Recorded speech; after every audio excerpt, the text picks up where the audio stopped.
Hi everyone, welcome back to my channel. I'm Shmira Benson, one part of Team Benson, and today is Sunday, so we're finally going to do a garden tour because the garden is alive again after our cold spurt.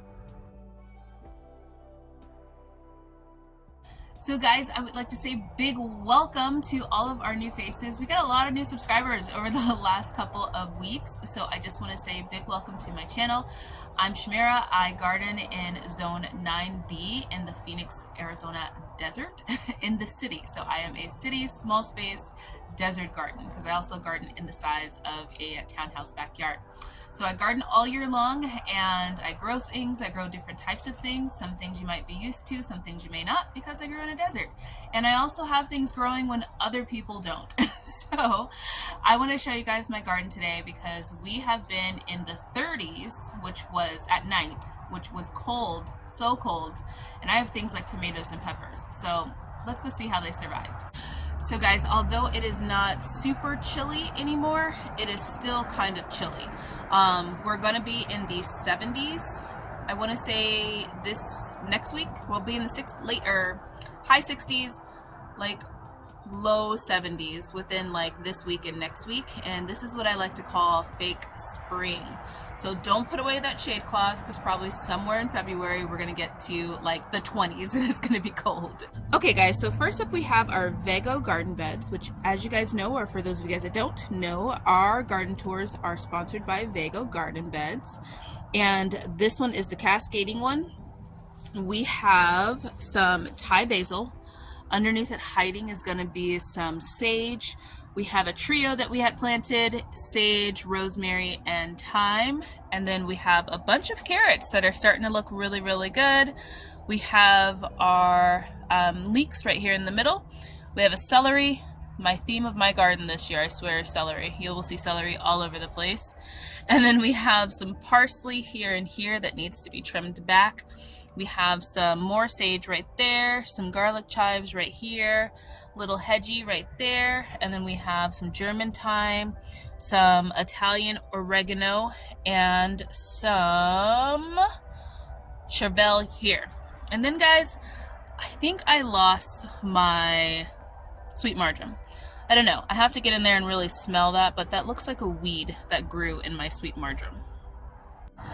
I don't know guys, I'm very suspicious about that sweet marjoram because it looks like I might be growing a weed. My garden's a little bit messy because I have a big pile of coverings for my garden for the winter. But we have some collard greens here. We have some mustard greens, and guys, these cold spurts really helped my greens. Like being in the 30s made my greens super happy and they're super sweet now. We have some rosemary, and then we have our green bed, which look at that. This is what those cold temperatures did, and this is what we were seriously waiting for and really did need. All in here are collard greens, which I'm going to be planting my garlic. Should have did that beforehand, but I'm going to be planting the garlic. We have some, what is that over there? We have some kale, some dinosaur kale there and there. We have Brussels sprouts right in the middle. And then we have some lettuce, which this one was even going to start bolting. These ones are ones that I had planted from the grocery store. They are a butter crunch lettuce, but look at how beautiful that one is. But we needed those cold temperatures, guys, because we needed the veggies needed to be able to cool down. We have my biggest celery right here, which is looking so nice and so healthy. We have a romaine lettuce right here, a dinosaur kale, and then look at all of the Swiss chard. The Swiss chard is like the size of my hand. You guys see that? So huge. The sun is terrible, but I am going to be doing some interplanting with some onions and some garlic in here. Because once it gets too hot for all the greens, then my onions and my garlic are going to be left in here. And then we'll put something else like a squash or something like that for the summer. So now let's start looking at the things that didn't like the cold.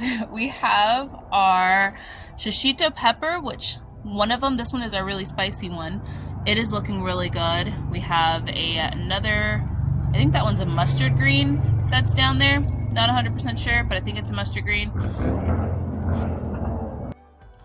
Got a lot of city noise, guys. And then we have some mint that can go back into its spot, but look, you can see it has a little bit of cold damage on it that looks purple. We have a cabbage that loved the cold. It got huge. I want to say this one is a Jersey cabbage because it's starting to kind of cone up a little bit, so I think it's a Jersey cabbage.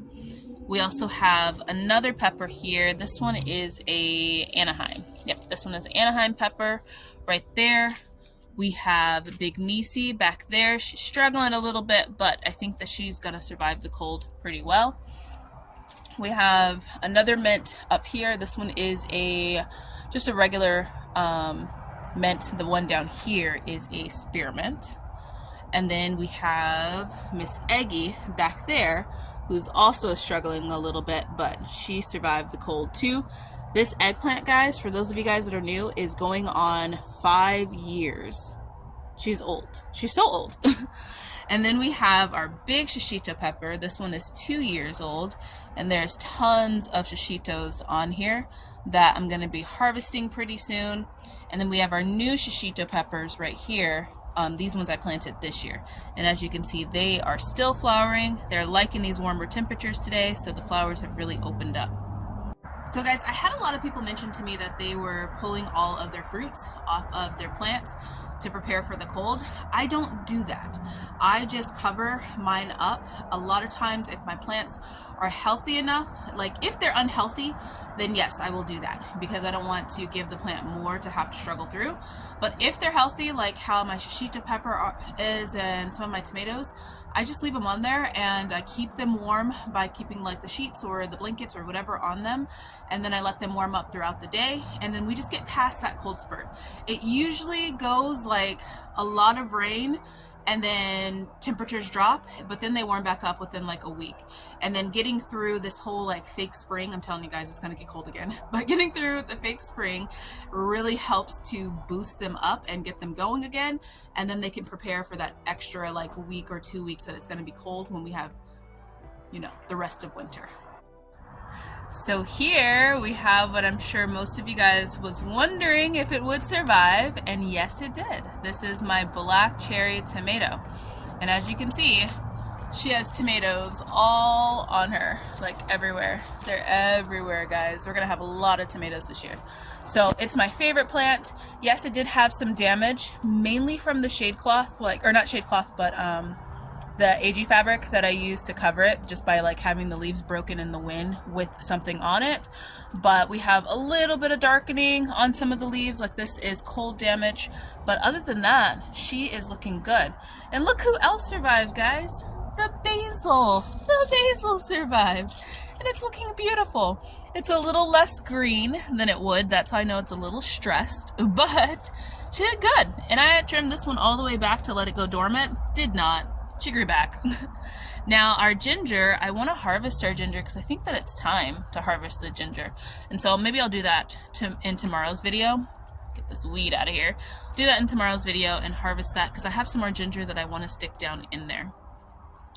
Now moving along down here, we have some more greens. We have 2 more cabbages. You guys asked me about peas. I do have some peas. They just did not grow in a timely manner. So now they're overtaken by the tomato. So we can only do so much. But I have some cabbages there. We have aroma that I don't even know what it's doing, but it's back there. And then we have more collard greens, more celery. We have some cilantro here and over here in places. And then we also have some more romaine lettuce. So all of this is looking really good. None of this got covered. It loves the cold weather. We also have some snapdragons that don't want to look pretty in the pot, so those are there too. But all of this was super happy to be left open. Now, moving down here, look at that, guys. We have our lemongrass in front of it that I've been chopping away at to use for mulch and also stock. I've been making a lot of bone broth, chicken and beef, and my lemongrass really goes well in my chicken broth. And then look at these.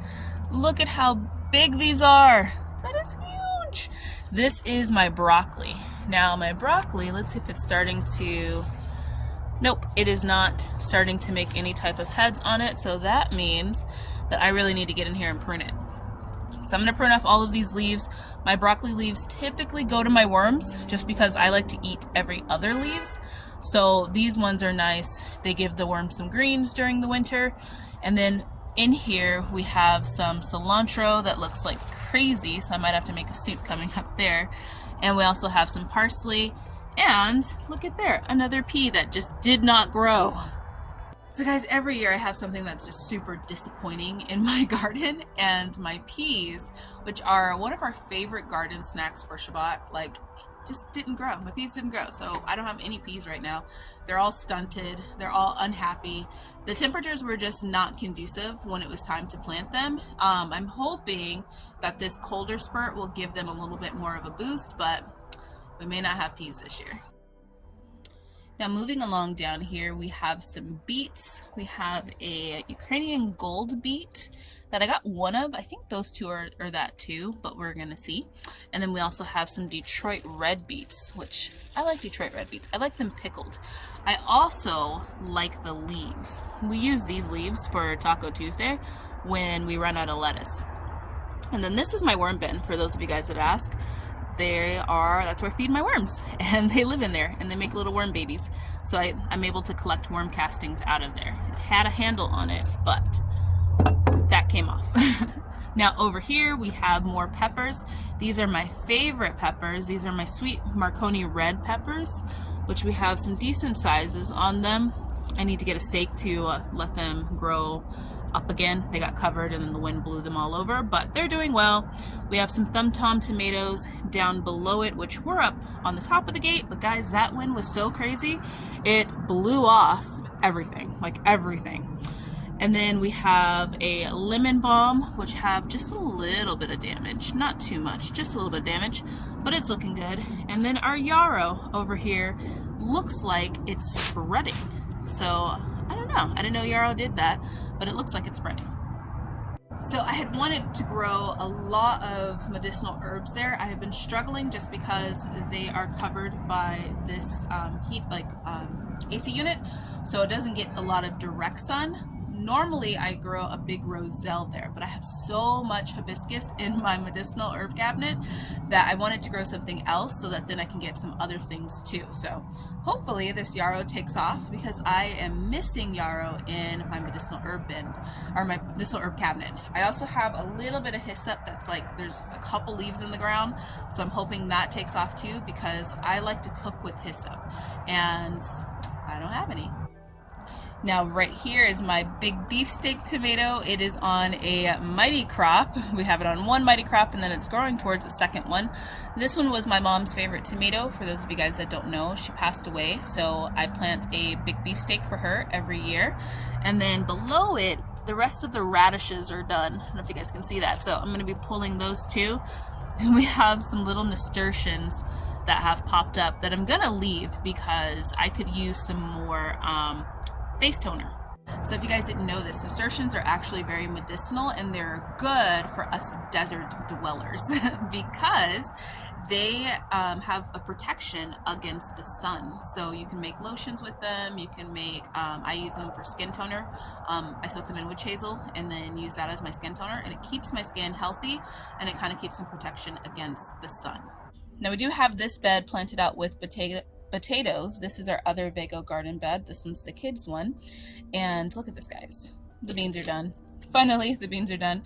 But we're waiting for these to grow back. I'm going to plant some more beans down in here. As soon as the potatoes start to get a little bit of height on them, then I'm going to put some more compost in there and then plant beans in on the arches because I want my arch to be full of beauty. Now over here we have some cauliflower. Hopefully this cauliflower starts getting a little bit more of a growth spurt so that then we can get little heads of cauliflower on it, but I did plant this one pretty late. Now the number one question that I get when people see these in my garden is, do I like these fabric bags? And the answer is no, I do not, but I have them and I'm just going to use them because I also don't like wasting money. Now they dry out pretty quickly here in the desert, but they do better if they're on like earth. I did have them on my patio and that was a tragic mess, so this is where they will live because they do the best there, but they do still dry out. Now we have our mulberry, which has lost almost all of her leaves. She is definitely dormant for the winter, but I cannot wait for the spring. She's going to be beautiful. Now moving down to here, guys, we have a little bit more of our Dollar Tree pots. We have the more celery, more spinach here. We have some Thumb Tom tomatoes right there with some tomatoes on there. We have some lettuce that we've been using. This one's one of my favorite lettuces. It's like it's a butter crunch, but it's a different type of butter crunch. So we've been using this one a lot for like Taco Tuesdays. I need to come in and just do like a lettuce harvest everywhere and make a salad. And then we also have some cilantro down there and some crazy little cilantro right here, and then just more celery everywhere. Once again, potatoes are in here too, so we're just waiting for these to pop up. Look at all of these worm castings, because we sifted out some worm castings and now we have them in there. It's kind of like I'm just playing in worm poop. Now up here we have some more thyme. This one is a lemon thyme, and this one is an English thyme. Thyme is one of my favorite things to cook with, and we will start doing some things with my curry. So I have a lot of questions about curry. This is our curry tree. I hope that you guys are going to be growing the curry seeds that I sent out to everybody in the last seed swap, because yeah, we all can grow curry and then we can do some stuff with curry. Now, one of my favorite things with green curry is to make like potato skins. Potato skins are amazing with like dried green curry on them. And then also we just eat leaves off of this plant because it's very, very medicinal and it's good for your hair. So I know I got asked to make a hair oil. I'm going to be making that soon. I was just waiting for the rosemary to get a little bit more healthier so that then I can start cutting on it, because I need a couple sprigs of rosemary too to make it, but it'll involve this curry plant. Now guys, I haven't planted it yet, but back here is going to be where Yuli number 2 is going to be. I'm planting the grape right here. I'm hoping that I can get the grape to grow up all the way here, and then maybe put like a trellis here to get it to grow against this window, so that then it blocks a lot of the sun. And grapes do really, really good in the desert, so I have high hopes for it. Now we have our dwarf Mexican lime over here. I added some compost to the dwarf Mexican lime, so it should be giving it a little bit of a growth spurt coming up here pretty soon. It's lost a lot of its leaves because of the cold spurt, but as you can see, it is starting to grow back. It right now actually is citrus season, so depending on your citrus, a lot of times you'll get 2 harvests, and then sometimes you only get a winter harvest.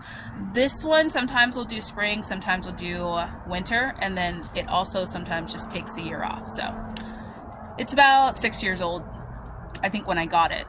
Well, I think it was like a year and a half when I got it, so I think total it's about like 6 or 7 years old.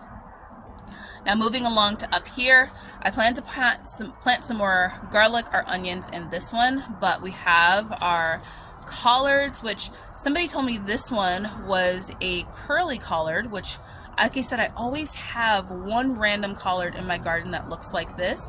Now I wish I had planted this one where it gave it more space, because yeah, it's curly and it's beautiful and it's delicious. So we have some collards there. We also have some more celery here. And then we have our peppers. We have a cayenne pepper here.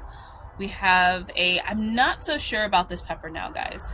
I didn't know. I thought it was a jalapeno. It is not. I'm thinking it's a serrano just because it is growing so many, and then it also doesn't look like the cayenne pepper. And I only had one cayenne pepper, so I'm thinking it's a serrano, which that would be nice. We do have our jalapeno that did get some damage, some cold damage on some of the peppers. So I'm probably going to harvest any of the ones with black, because I don't want them to get like a pepper rot on them. And sometimes that happens when it gets cold outside. And then down here we have Diane. I'm thinking Diane is also a serrano, which would be super nice because we learned to cook with serranos this year, and now we need way more because we love them. Now moving on along down here, we also have some kale with, you guessed it, more celery there. We have a collard with some kale. And these are all dinosaur kales. And then we have some green onions right in front of it, and then some carrots right there in the back. I had a little wormy eat all of these carrots. So disappointing, but I'm gonna plant some garlic in there. Alright guys, and that's it. That is my winter desert garden. I hope that you guys enjoyed it. I hope you had a great time here with me. I hope that you are surviving this polar thing that's going through. If you guys are not here in the desert, it is chilly. It was chilly when it passed through the desert. I know that you guys get down to like negative degrees, but believe me, for us desert people where our bloods are thin, we do not like 30 degrees. We freeze in 30 degrees. Like we get like pneumonia in 30 degrees. So we're meant for those high temperatures. That's what our blood is meant for. But I hope that you guys enjoyed this desert garden tour. Until next time, grow yourselves a garden, because even a small space can provide you with tons of food. Bye guys.